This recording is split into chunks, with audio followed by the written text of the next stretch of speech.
আচ্ছা, একটা কথা বলুন তো, আপনি যদি এখন একটা নতুন চাকরিতে জয়েন করেন, প্রথম সপ্তাহে যদি আপনার বস বলে এই কাজটা আর তোমার করতে হবে না, এআই করে দেবে, তখন আপনার মনে কি আসবে? বেশিরভাগ মানুষ হয়তো বলবে ভালোই তো, কাজ কমলো। কিন্তু আসলে সেই মুহূর্তে যেটা কমলো সেটা শুধু কাজ না, কমলো আপনার শেখার সুযোগ, কমলো আপনার অভিজ্ঞতা জমানোর পর। আজকের ভিডিওতে একটু কঠিন সত্য নিয়ে, এআই আসলে কি জুনিয়র এমপ্লয়ীদের জন্য বেশি বিপজ্জনক, সিনিয়র এদের চেয়ে? যেটা কি বলছে, বাস্তবতা কি, আর আপনার করণীয় বা কি, সবকিছু আজকে খুলে বলবো। আমি বিশ্বজিৎ বিডি থেকে বলছি। আমি নিজে 22 বছর বয়সে একটা ইন্টারন্যাশনাল ডিজিটাল মার্কেটিং এজেন্সিতে এসইও এক্সপার্ট হিসেবে কাজ করছি। এখন আরেকটা ইন্টারন্যাশনাল টেক ব্র্যান্ড এর বাংলাদেশ টিমে আছি।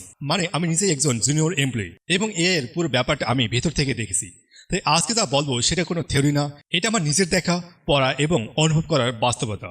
আজকের ভিডিওতে আপনি জানতে পারবেন কেন গবেষণা বলছে জুনিয়র এমপ্লয়িজরা বেশি ঝুঁকিতে, এই ঝুঁকিটা ঠিক কোথায় লুকিয়ে, এবং আপনি কি এখনই কি করলে এই পরিস্থিতি আপনার পক্ষে নিয়ে যেতে পারেন। পুরোটা দেখুন, কারণ শেষ অংশে সবচেয়ে কাজে। চলুন আগে সংজ্ঞা দিয়ে শুরু করি। গোল্ডম্যান সার্চ 2023 সালের একটা রিপোর্ট দিয়েছে, যেটা বলা হয়েছে বিশ্বের 30 কোটির বেশি চাকরি এআই এর কারণে পরিবর্তন হবে বা চলে যাবে। এটা শুনতে ভয় লাগে, কিন্তু আসল প্রশ্ন হলো কার চাকরি আগে যাবে। অ্যামসিকেন্সি গ্লোবাল ইনস্টিটিউট বলছে যে কাজগুলো সবচেয়ে বেশি ঝুঁকিতে, সেগুলো হলো রিপিটিভ বা ব্লু বেসড এবং ডেটা প্রসেসিং টাইপের কাজ। এখন ভাবুন, একজন নতুন কর্মীর প্রথম 2 বছর কি করে। ঠিক এই কাজগুলোই ডেটা এন্ট্রি, রিপোর্ট তৈরি করা, ইমেল ড্রাফট করা, বেসিক রিসার্চ, এগুলো জুনিয়র এমপ্লয়ীদের ডেলি কাজ। আর এগুলো এর সবচেয়ে দ্রুত করে ফেলছে। ওয়ার্ল্ড ইকোনমিক ফোরাম এর ফিউচার অফ জবস রিপোর্ট 2023 সাল একটা চমকের তথ্য আছে। 44% কর্মের কোর স্কিল আগামী 5 বছরে ডিস্টার্ব হয়ে যাবে। কিন্তু এই ডিস্টারশন তাকে বেশি আঘাত করবে, যার কাছে আছে শুধু বেসিক স্কিল আছে, নাকি যার কাছে ইয়ার্স অফ এক্সপিরিয়েন্স আর জাজমেন্ট আছে? উত্তর স্পষ্ট। এখন একটা গল্প বলি। ধরুন রাজশাহীর একটা মাছের কোম্পানির দুজন কর্মী আছে। একজন হলো করিম ভাই, 15 বছর ধরে কাজ করছেন। আরেকজন মাত্র সদ্য জয়েন করা রনি, মাত্র 8 মাস আগে। এখন কোম্পানি এআই টুল ব্যবহার করা শুরু করলো। করিম ভাই এআই দিয়ে তার কাজ 10 দ্রুত করতে পারছেন, কারণ তিনি জানেন কোন আউটপুট সঠিক, কোনটা ভুল, কোন ক্লায়েন্ট কিভাবে চিন্তা করে। তার বছর পর বছরে জাজমেন্ট আছে। রনির সমস্যা কোথায়? রনি এখন সেই জাজমেন্ট তৈরি করেনি। সে এখনো শিখেছিল ছোট ছোট কাজ করতে করতে, কিন্তু এখন সেই ছোট কাজগুলো এআই করে দিচ্ছে। মানে রনির শেখার পথটাই বন্ধ হয়ে যাচ্ছে। এটাকে বলে এক্সপিরিয়েন্স গ্যাপ, অভিজ্ঞতার ফাঁক। হার্ভার্ড বিজনেস রিভিউ এর একটা অ্যানালিসিস এর সরাসরি উল্লেখ করা হয়েছে। তারা বলছে এআই যে কাজগুলো নিচ্ছে সেগুলো হলো এক্স্যাক্টলি সেই কাজ যেগুলো করতে জুনিয়র এমপ্লয়িজ শেখে, দক্ষ হয়, সিনিয়র হয়। এই পথটা এখন শর্টকাট হয়ে যাচ্ছে, কিন্তু মানুষের শেখার জন্য সেই পথের বিকল্প নেই। এখানে একটু থামা দরকার। আমি জানি এই কথাগুলো শুনলে মনে হতে পারে তাহলে কি হবে, এআই সব নিয়ে নেবে? না, আসলে ব্যাপারটা এত সিম্পল নয়, কিন্তু সমস্যাটা না বুঝলে সমাধান পাওয়া যাবে না। তাই একটু সামনে চাই। এখন বাংলাদেশের কথা বলি। আমাদের দেশের প্রতি বছর প্রায় 22 লাখ মানুষ জব মার্কেট এ ঢোকে, কিন্তু ফর্মাল সেক্টরে কাজের সুযোগ তার তুলনায় অনেক কম। এই চাপটা আগে থেকে ছিল, এখন এআই এসে সেই চাপটা আরেকটা নতুন মাত্রা যোগ করেছে। আমাদের দেশের বেশিরভাগ অফিস বেসড কাজ কি? Data entry, spreadsheet management, basic report তৈরি, customer email reply, social media post scheduling, এগুলো। এই কাজগুলোর জন্য বড় বড় কোম্পানি এখন আর আগের মতো মানুষ হায়ার করছে না। আমি নিজে যে আন্তর্জাতিক টিমে কাজ করছি সেখানে দেখেছি কিভাবে এআই টুলস ওয়ার্কফ্লো বদলে দিচ্ছে। একটা কাজ যেটা আগে 3 ঘন্টা লাগতো এখন 30 মিনিটে হয়। এইটা দক্ষতা বাড়ায়, কিন্তু একই সাথে দলে মানুষের সংখ্যার প্রয়োজনীয়তাও কমিয়ে দেয়। এখন কোম্পানিগুলো চাইছে কম মানুষে বেশি কাজ, আর কম মানুষ রাখলে তারা রাখবে অভিজ্ঞদের। জুনিয়ররা সেই সংকটের মুখে পড়ছে সবচেয়ে আগে। এখন একটা গুরুত্বপূর্ণ কথা, জুনিয়র হওয়া মানে বিপদ না, বিপদ হলো জুনিয়র হয়ে পুরনো পদ্ধতিকে আটকে থাকা। আমি 2021 সালে যখন শুরু করেছিলাম তখন আমি কিছুই জানতাম না। অনলাইন সার্ভে করছি, সিপি মার্কেটিং করছি, বারবার ব্যর্থ হয়েছি, কিন্তু একটা জিনিস শিখেছি। প্রতিটা ফেলার থেকে জিজ্ঞাসা করেছিলাম কেন কাজ করলো না। এই মাইন্ডসেটটাই পরে কাজে লেগেছে। এর যুগে একটাই মাইন্ডসেট এই কাজে আসবে। প্রশ্ন হলো এআই করছে বলে আমি কি বসে থাকবো, নাকি এআইকে ব্যবহার করে এগিয়ে যাব? এমআইটি সালান ম্যানেজমেন্ট রিভিউ এর একটা গবেষণা বলছে যে কর্মীরা এআইকে টুল হিসেবে ব্যবহার করতে পারে, তার শুধু টিকে থাকছে না, তারা আগের চেয়ে দ্রুত এগিয়ে যাচ্ছে। কিন্তু এর জন্য দরকার সুনির্দিষ্ট কিছু দক্ষতা। এখন আসল কথায় আসি, কি করবেন? প্রথম কৌশল, এআই অ্যাসিস্টেড কাজ শিখুন। এআই রিপ্লেসড হবেন না, পার্থক্যটা বুঝুন। এআই রিপ্লেস মানে আপনার কাজ করে দিচ্ছে আর আপনি বসে আছেন।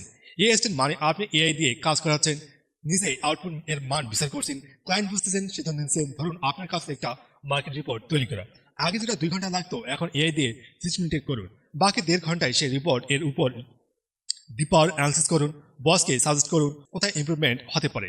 এটা এই স্টেট থিঙ্কিং যে জুনিয়র এই করতে পারবে, সে চাকরি শুধু টিকবে না, সে দ্রুত উপরে উঠবে। দ্বিতীয় কৌশল, টি শেপড স্কেল তৈরি করুন। 3 স্কিল মানে হলো একটা বিষয়ে গভীরভাবে জানুন আর সাথে আরো কয়েকটা বিষয়ে মোটামুটি ধারণা রাখুন।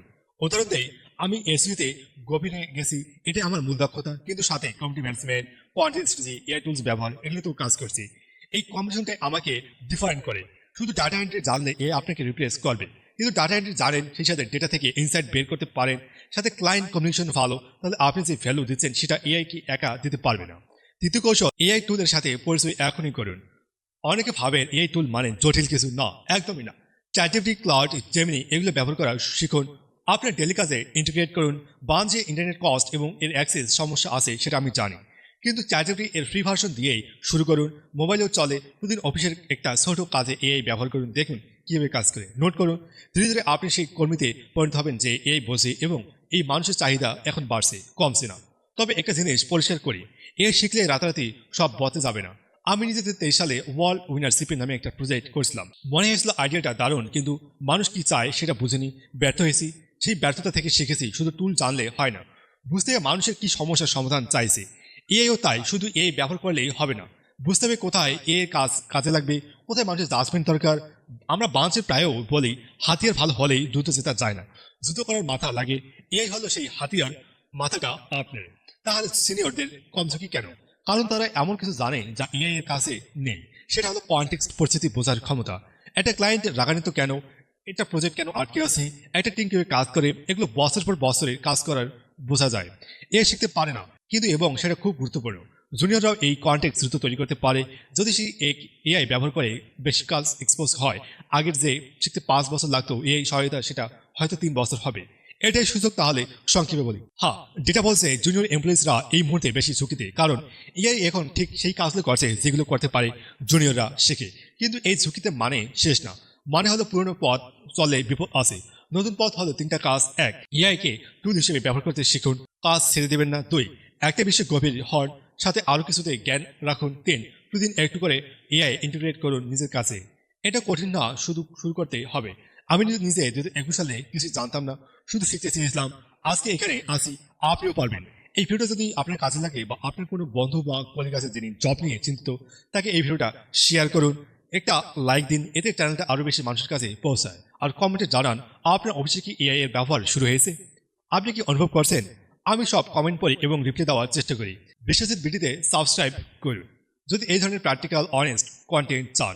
দেখা হবে পরের ভিডিওতে। বাই।